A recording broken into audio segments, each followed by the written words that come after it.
Thank you for tuning in to the channel. Please like, share, and subscribe if you like the material.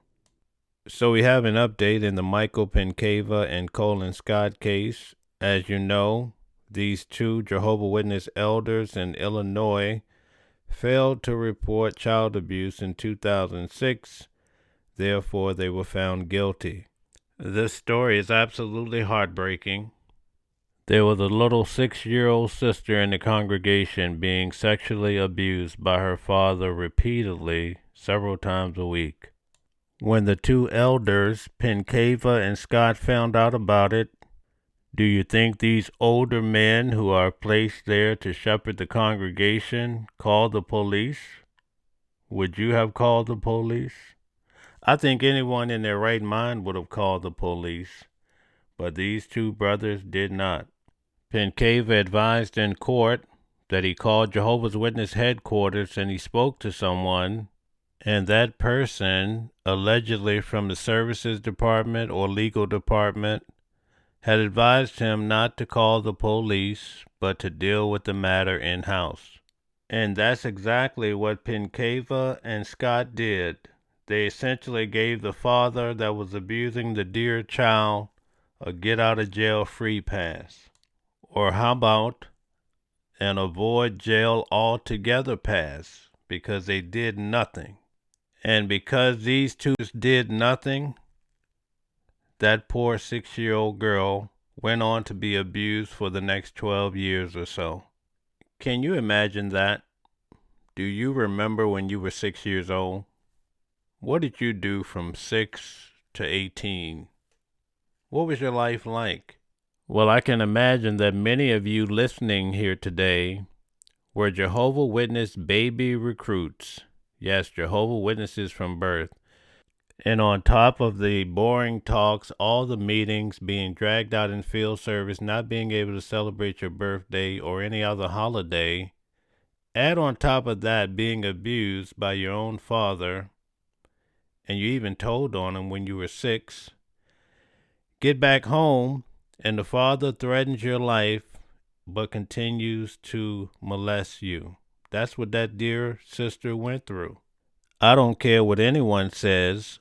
The father was the abuser, and the two elders were the enablers. In fact, that whole body of elders were enablers for this dear child to be molested.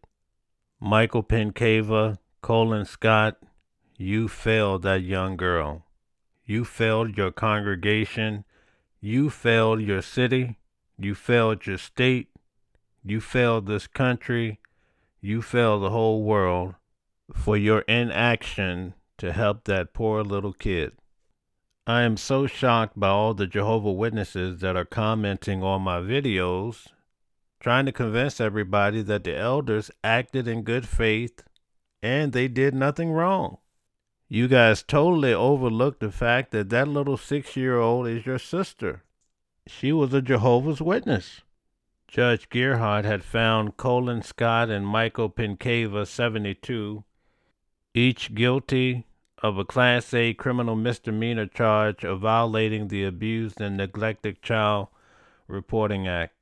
Even though that poor girl suffered for 12 long years, Penkava and Scott only received 1 year of supervision, 10 hours of public service, and they were ordered to pay over $1,000 in court fines and fees.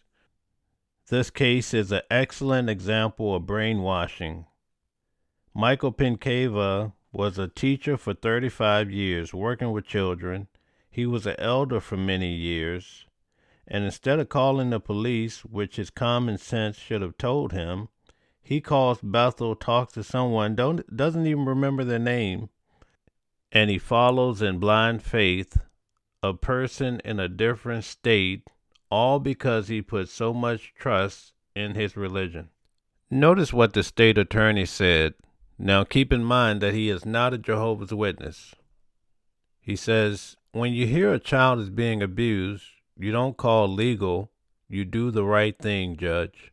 Although these men only receive a silly slap on the wrist, We do appreciate the fact that this case will set precedents throughout the United States for future cases, especially due to the fact that Penkava and Scott did not appeal within the allotted time. Some factors may include intense public scrutiny and media coverage of an already battered Jehovah Witness religion. Other factors include the growing cost of litigation for the parent corporations of Jehovah's Witnesses, which bear the bulk of such expenses, financed through members' contributions and real estate sales. So the conviction will stand. Just the other day, Mark O'Donnell, former Jehovah Witness reporter, reported the following. Where did Michael Penkava perform his community service? At the Kingdom Hall where he committed his crime. What a low down dirty shame.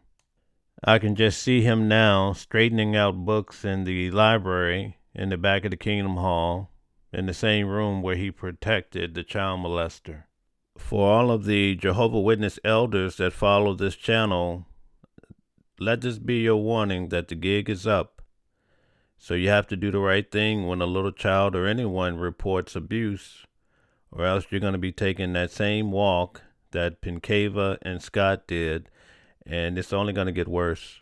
And for the elders that have reached out to me via email, ask yourself one thing.